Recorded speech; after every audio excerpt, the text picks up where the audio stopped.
Muy buenos días para todos, saludos, espero que se encuentre bien. En este caso, pues vamos a hablar de la última unidad, ¿no? La número 4, que corresponde al Seminario Venezuela y América Latina, en este caso la comprensión de la identidad nacional, latinoamericana y mundial.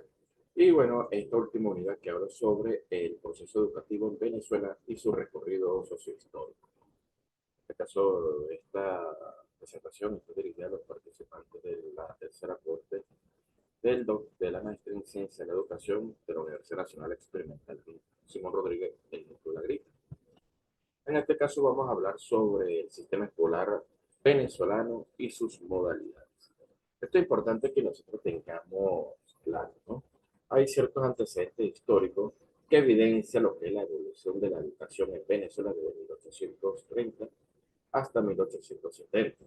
En este espacio, pues, en esta etapa de la historia educativa de Venezuela de la mano del liberalismo decimonónico, se procura el desarrollo de una escuela en el tiempo de la República, sobre todo algo muy interesante bajo las ideas de la ilustración, en el entendido de que ese pensamiento pedagógico ilustrado se encontraba orientado a elevar el nivel cultural de la sociedad común, buscando una realidad científica y la liberación del pensamiento a través de la razón.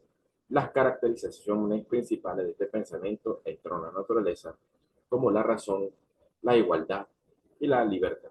Eso eran, digamos, los grandes conceptos que se manejaban dentro del pensamiento ilustrado.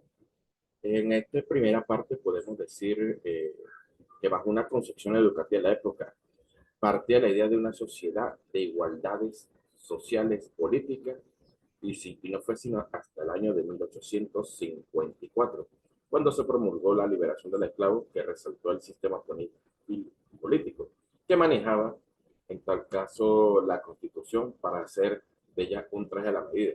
Eso fue una de las caracterizaciones políticas del siglo XIX en Venezuela. Sin embargo, como en el primer se lo hace, en el Congreso de 1830 se dispuso que la enseñanza primaria fuera desarrollada por cada entidad provincial. Sin embargo, como consecuencia de los embates de la separación de la Gran Colombia, al gobierno le resultaba difícil obtener los fondos que eran necesarios para la educación. Y esto trajo como consecuencia que para el año de 1830 el país contaba con tan solo 100 escuelas primarias y municipales. Asimismo, como lo establece también en 1831 el secretario de Interior y Justicia, Antonio López de Guzmán, anuncia la creación de los colegios nacionales, procurando con ello corregir el vicio de la promiscuidad de estudios, tales como colegios ofreciendo carreras universitarias y al mismo tiempo estudio de la primera enseñanza. En ese mismo año es abierta la escuela inglesa de la señora Campbell para la educación de las niñas.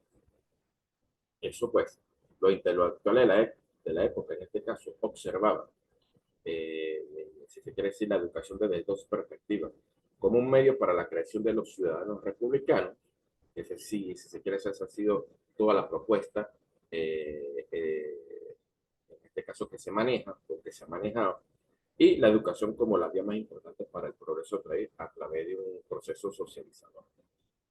También podemos decir que en 1833 el presidente Paz estableció por decreto el funcionamiento de la Biblioteca Pública Nacional, muy importante este aspecto. Y en resumen podemos decir que en esta perspectiva el hecho educativo entre ese periodo puede desarrollarse en forma cronológica, que ya vamos a ver a continuación, que es por lo menos para 1834 funcionaban 7 colegios nacionales como el Tocuyo, Barquisimeto, Carabobo, Coro, Trujillo y Guanare. Esto también es importante, y Margarita también, que en 1837 se abre el Colegio de las Educandas de la señora Encarnación Teresa y Concepción Luque y el Colegio de Concepción de las hermanas Dolores y Manuela Guido. En 1838 se crea la nueva Escuela Señorita, que sin embargo, hasta 2 años después que se decreta el funcionamiento, el plantel oficial de las niñas, ¿no? También podemos mencionar que en el año 1815 se dedicó gran atención al tema educativo por parte de la legislación del doctor José María Vargas, que el país continuaba bajo una legislación del Congreso de Cúcuta y del Ejecutivo Gran Colombiano. Por esa razón se creó en 1838 la Dirección General de Instrucción Pública, según decreto del presidente Carlos Zulet. La Dirección General de Instrucción Pública se crea con una instancia ejecutiva adscrita a la Secretaría del Interior y Justicia para llevar las estadísticas en materia educativa en el país de acuerdo a Rojas. Con la creación de esta dirección, el Estado se entiende su primer paso como promotor y financiador, así como evaluador supervisor de los procesos educativos. Es muy importante que lo tengamos en consideración. Asimismo, pues, en este caso, pues, la mayoría entre 1850 y 1870, no existió ningún esfuerzo que representara un impulso significativo en la educación de este nivel, razón por la cual el índice de analfabetismo en Venezuela era considerado elevado. Y para 1855, el ministro de Interior y Justicia, Simón Planas, ordena el régimen educativo en tres niveles, claramente definido en su objetivo y con planteles primario, secundario y superior, solicitando a su vez realizar las pruebas de selección para el ingreso de las universidades. Y finalmente, el 27 de junio de 1870, quise decir, el presidente Antonio Gómez Blanco promulga el decreto de instrucción pública gratuita y obligatoria, dando un paso al desarrollo al nivel educativo en el país, con la finalidad de impulsar la educación básica dirigida especialmente a la población carente de recursos, procurando por ello la disminución del alfabetismo en el país. Si se quiere decir que la historia de la educación en Venezuela comprende un sinfín de hechos, quizás en este caso, eh, sí, quizás en ocasiones se presentan cada una que las cara de la moneda y dejan al lector con expectativas sobre la información como tal, ¿no? Eh, por ejemplo, en su libro La heroica aventura de construir una república, mira Alcibia, de una autora que se ha especializado sobre la educación en Venezuela y sobre todo la historia de la mujer en Venezuela. Realizó esbozos de aquellos aspectos que parecieron olvidados de la historia educativa, ¿no?, que se ha desarrollado a lo largo de lo que fue su investigación y que bueno, que llega con una serie de conclusiones como que de manera de todo lo que desean dar cabida y puedan acceder a una educación de calidad y, e inclusiva que no surge de la nada, sino hay un largo camino previo al aspecto, ¿no?, que se ha tenido que recorrer con la idea de una educación especial, la cual es una escuela de enseñanza en especial, basada en la escuela de integración, atención a personas con necesidades especiales, de aprendizaje, y llegando a la idea contemporánea de la escuela inclusiva. En la siguiente lámina vamos a hablar sobre lo que es el Código de Instrucción Pública, su influencia en la educación primaria. En este caso hubo una reglamentación en materia educativa que fue el código que, de acuerdo a Rafael Fernández Jerez, fundamentalmente una legislación que en tal caso nos lleva, si se quiere decir, a una educación primaria que continúa primando el principio centrofederalista, y conforma una serie de leyes que sufrieron diferentes reformas porque obedecían a casos de motivaciones casuales. Esta legislación es derogada durante el gobierno del presidente Antonio Gómez Blanco en la segunda parte del siglo XIX. Es importante también hablar de los colegios, quiere decir de los colegios nacionales. En este caso, para 1833, estos colegios estaban bajo la dirección de Juan Manuel Cajigal, los colegios nacionales, aquellos con el fin de suministrar la enseñanza científica que se dictaban las cátedras de gramática, castellano, filosofía y latín en los diferentes cursos de medicina, derecho y filosofía, que otorgando al culminar la enseñanza título de bachiller para poder ingresar a la universidad. Es decir, estos colegios eran autónomos, por lo cual lo dirige un rector, un vicerrector y como docente, y un consejo docente, ¿no? Muy similar a la estructura que mantiene la universidad como tal, ¿no?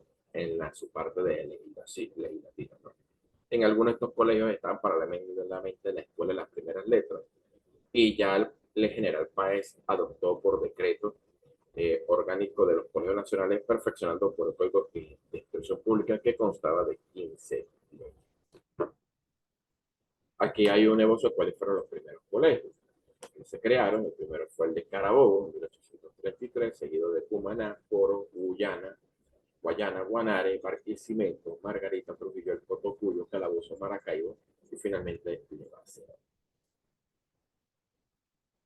El decreto de instrucción pública en Venezuela podemos decir que el presidente Andrés Guzmán Blanco decretó el 27 de junio el decreto de instrucción pública y establece la obligatoriedad de la enseñanza gratuita de los contenidos principales y principios generales de aritmética, idioma castellano, moral civil y fundamento de la Constitución General.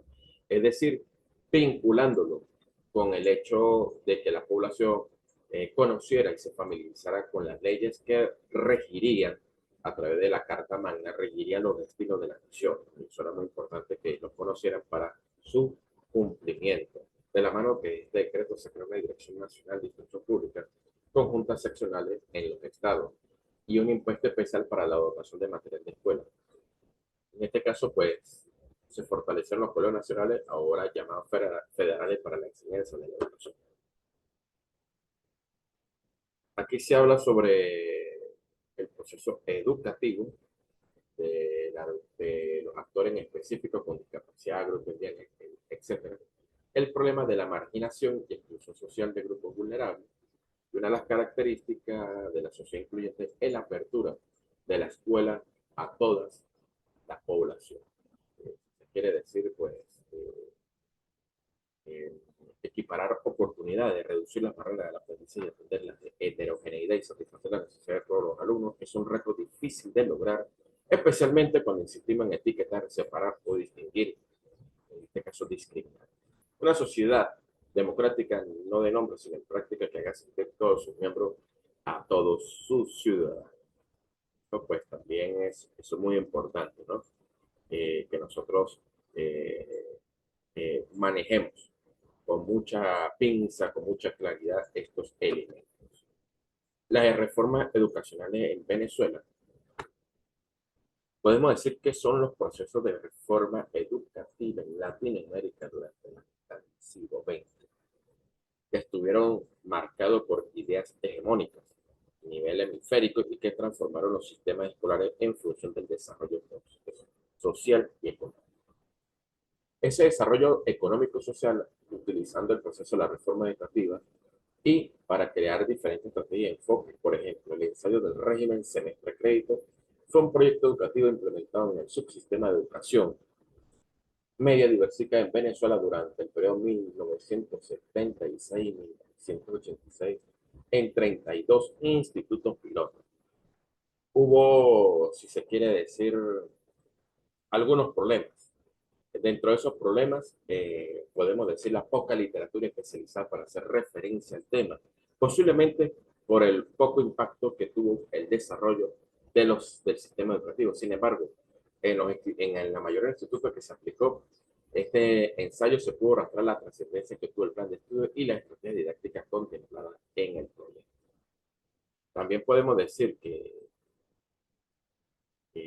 pese a la riqueza teórica del proyecto del ensayo RIME semestre crédito, lo que representó durante más de una década en Venezuela, eh, gracias a la pesquisa sobre la historia social de la educación media, se reflejó el impacto que tuvieron los planes de estudio.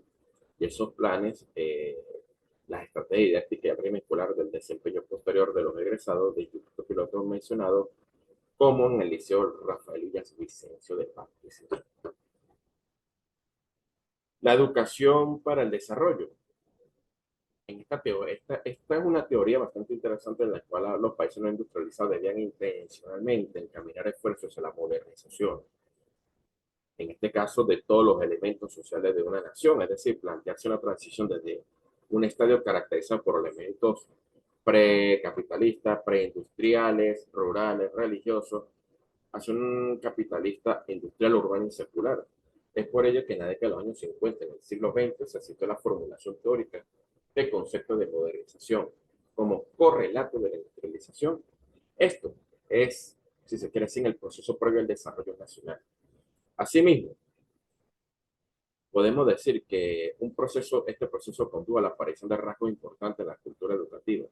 En primer lugar, la adquisición de una cultura, si se quiere, es una cultura teórica de modo de pensar, hacer y resolver los problemas de la educación, no siempre conveniente para las condiciones del país. Y en segundo lugar, la reproducción acrítica de modelos poco exitosos en nuestros medios, con el consecuencia de desprecio de las tradiciones pedagógicas venezolanas.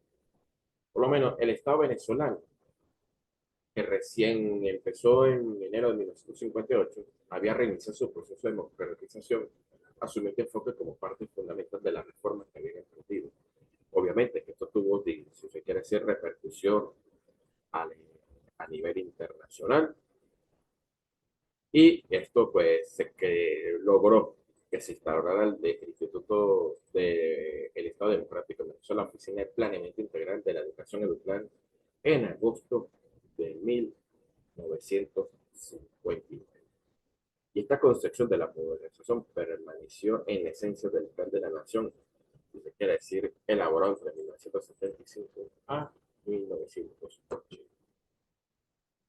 La reforma educacional en Venezuela, que al iniciar la década de los 70, el Estado va a acelerar y profundizar este proceso, en el cuarto plan de la nación, como le dije anteriormente, se estableció como objetivo fundamental la educación como la conformación de una sociedad que se realiza dentro de un proceso de desarrollo sostenido y autónomo, y esto es la educación como empresa nacional.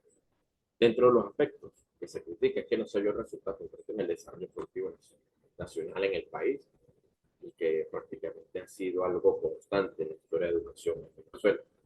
Y el Estado se convierte en garante de un proceso que solo beneficia a los grandes capitales internacionales, poniendo a la educación para los intereses del capital. Aparte de aquí se presentan diferentes fenómenos como la fuga de cerebro, la no inversión en un aparato productivo real, etcétera. Y esto conllevó a que el proyecto no fuera rentable para el Estado venezolano. El ministro de Educación en ese momento, Manuel Peñalver, informa en su intervención ante el Congreso Nacional sobre la implementación del régimen de 10 instituciones de educación media país, anunció de instrumentalizar e implantar el régimen semestral en 32 de educación media. Así fue como se inició este experimento progresivo en el cual pues se buscó, si se quiere decir, vincular la educación como tal dentro de las realidades y sobre todo sobre las propuestas de un proyecto de socioproductivo a nivel nacional. Aquí hablo sobre las herramientas de enfoque estrategia que fueron la síntesis, la centralización y la individualización de los estudios medios. Por cada 30 alumnos, carteles experimentales designaron un profesor asesor con el propósito de orientar académica y profesionalmente a los estudiantes. De igual manera, asignaban profesores tutores para la recuperación y reenseñanza. En cuanto a la individualización, se trata de proporcionar a la niña las condiciones para que la progresión de su estudio dependieran exclusivamente de sus habilidades e intereses. Hay, si se quiere decir, se habla de la cancelación del examen semestre crédito, y fueron varias situaciones. Primero, pues, no obstante la múltiple ventaja del régimen, existían serie de dificultades que impedían el despliegue total del proyecto, y esta dificultad inherente a la centralización de los procesos administrativos que experimenta el sistema educativo de su creación, a pesar de los esfuerzos de regionalización, desconcentración y descentralización que redundaba en la desidia y el abandono de los planes, programas. La reforma curricular llevada adelante por la administración del presidente Jaime Lucinchi, que incluyó la promulgación del Reglamento General de Ley Orgánica de Educación del año 86, imponía detalladamente directrices al proceso de evaluación escolar, en especial la resolución 140, contentiva las regulaciones complementarias sobre el proceso de evaluación en los niveles de educación preescolar, básica, media, diversificada y profesional. En este sentido, el progresivo abandono por parte del Estado del ensayo llegó a un punto culminante con esta reforma. Eso es muy importante tenerlo en consideración. El 4 de mayo de 1987, quise decir, disculpen, el Ministerio de Educación decidió reformar la resolución 140, modificando el contenido del artículo 45, el cual los plantea bajo ensayo. Esto trae unas consecuencias, y entre esas consecuencias, pues trae que el régimen semestre crédito, que es donde en los planteos donde se aplicaron quedaron en un limbo jurídico sin precedentes, ¿no? Asimismo, también podemos señalar que la reforma educativa aplicada a partir de 1969 como parte de los procesos de reforma y transformación de las administraciones públicas en los estados latinoamericanos durante la segunda mitad del siglo XIX, en la cual se acogía a régimen de semestre crédito, a un proceso de evaluación continua con el que había venido aplicando hasta tanto que se implantase un nuevo diseño. Esta adaptación supuso la implantación de un modelo educativo no tradicional, como el régimen semestral, tanto en educación superior como en educación media, que además debe ser desarrollado en consonancia con un modelo de desarrollo regional promovido por la CEPAL para la diversificación geoeconómica. En este, en este aspecto, pues podemos decir que eh, no era coincidencia que la interrupción del ensayo ocurriese en medio de la crisis económica. Eso también, eh, es también importante clarificar, ¿no? Porque al final de la década de los 80, como todos sabemos, vino una importante recesión económica, como lo que se genera en el año 1978 hasta 1983, cuando el Estado finalmente no puede y se ve la obligación de devaluar la moneda nacional frente al dólar estadounidense. Y esta crisis impulsó a la sociedad venezolana a un debate nacional sobre la causa, si se quiere, de ese desastre económico, que sencillamente era depender única y exclusivamente de los precios del petróleo y no invertir en un aparato productivo rentable que mantuviera la estabilidad económica necesaria que el país necesitaba. También es importante subrayar. Asimismo, si se quiere decir, esta interrupción por parte de la administración del presidente Luis Herrera Campos inició un proceso de revisión de todos los planes, programas e ensayos del régimen semestre crédito, y a pesar de los comentarios favorables que se hizo en algún momento su plan de estudio, pues sencillamente al final fue cancelado, ¿no? Y bueno, en este sentido, aunque dentro de los aspectos positivos supuso una profundización de los currículos centrados en el desarrollo regional, un peso de estudios dirigidos al estudio de las potencialidades geoeconómicas regionales en estrecha colaboración con las fundaciones corporativas del desarrollo regional como FUDECO en la región centro-occidental principalmente.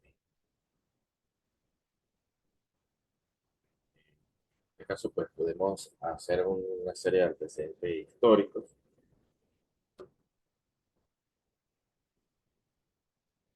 Bueno, señalamos lo que es rasgos característicos de los sistemas educativos contemporáneos.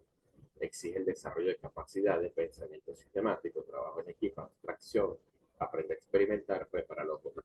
Sin embargo, volviendo a la mañana atrás, aquí hacemos una especie de precisión sobre lo que ha sido los sistemas educativos a lo largo de tres siglos, siglo XIX, siglo XX y siglo XXI.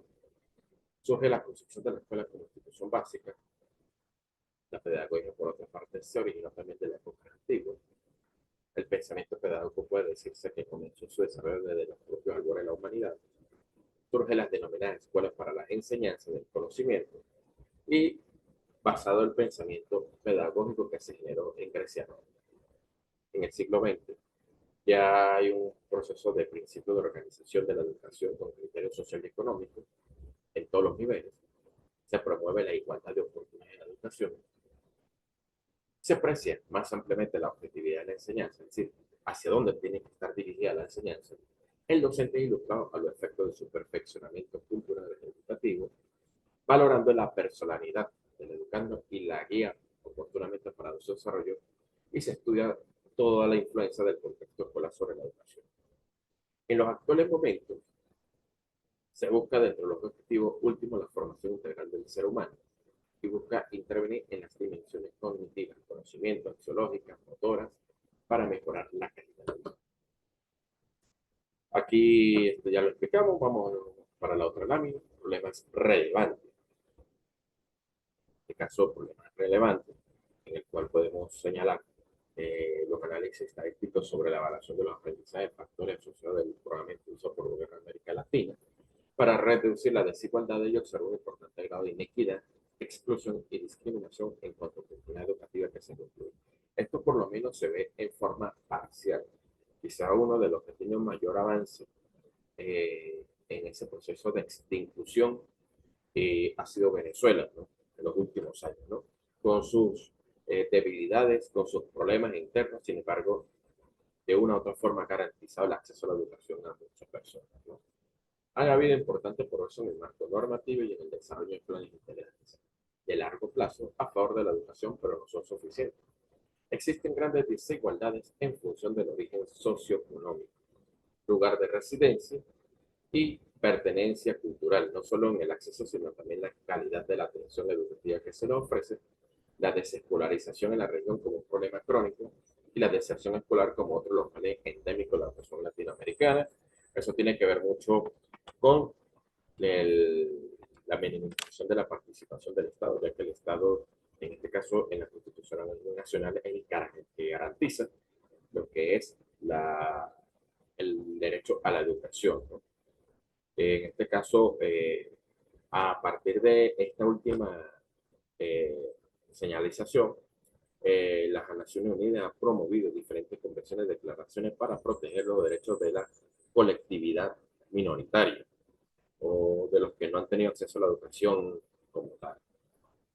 Ellos consideran que la educación como uno de sus componentes fundamentales dentro de la Convención sobre la eliminación de todas las formas de discriminación, principalmente contra la mujer, en el año 79, Convención de la Eliminación de la Forma de Discriminación Racial del año 69 y sobre la protección de los derechos de los trabajadores y los miembros de la familia en 1990, así como la protección y promoción de los derechos y dignidad de las personas con discapacidad del año 2006. También es muy importante tenerlo en consideración para eso.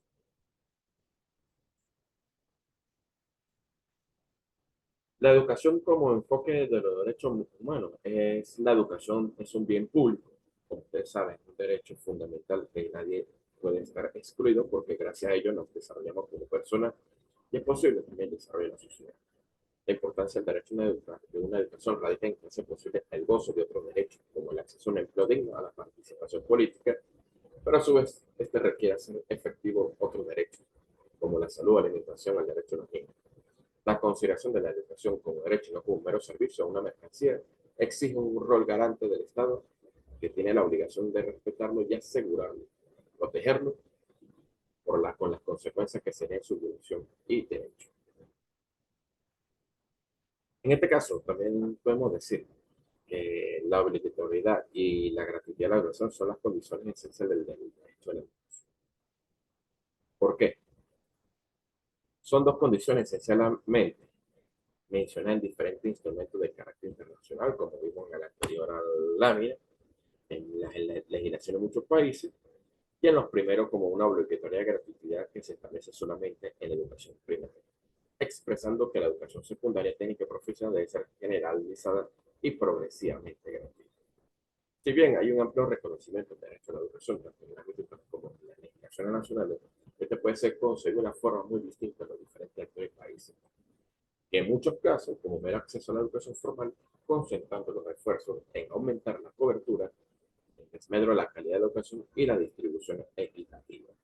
La creciente participación del sector privado, quise decir, en la educación, y la presencia de modelos que consideren esta como servicio producto regulado por las reglas del mercado están teniendo consecuencias. Por eso que el Estado debe garantizar el derecho a una educación obligatoria y gratuita, y esta obligatoriedad requiere que esta sea también gratuita. Los obstáculos económicos son una barrera importante para ejercer el derecho a la educación y un aspecto especialmente sensible en muchos países de América Latina. Por ello, como dije en forma puntual, es que vemos la participación progresiva del sector privado. En Venezuela en los últimos años hemos visto cómo ha crecido diferentes centros de investigaciones, incluso universidades privadas que de una u otra forma pues están abarcando ciertos espacios de las diferentes universidades públicas en virtud inclusive de la remuneración que en este caso los profesores requieren. Dentro de la universalidad, no discriminación e igualdad de oportunidades, podemos decir que el derecho a la educación de calidad sea garantizado con justicia, tiene que ser reconocido y aplicado por las personas sin ningún tipo de discriminación, como lo establece las normas de las Naciones Unidas, que han promovido diferentes convenciones y declaraciones. El instrumento internacional más importante es la Convención contra la Discriminación en Educación, en 1960. Eh, Cuando determinada persona o grupo tiene limitado acceso a cualquier tipo de nivel educativo, reciben una educación con estándares inferiores de calidad o cuando se establece un sistema educativo de instituciones separadas de ciertos grupos. ¿Ok?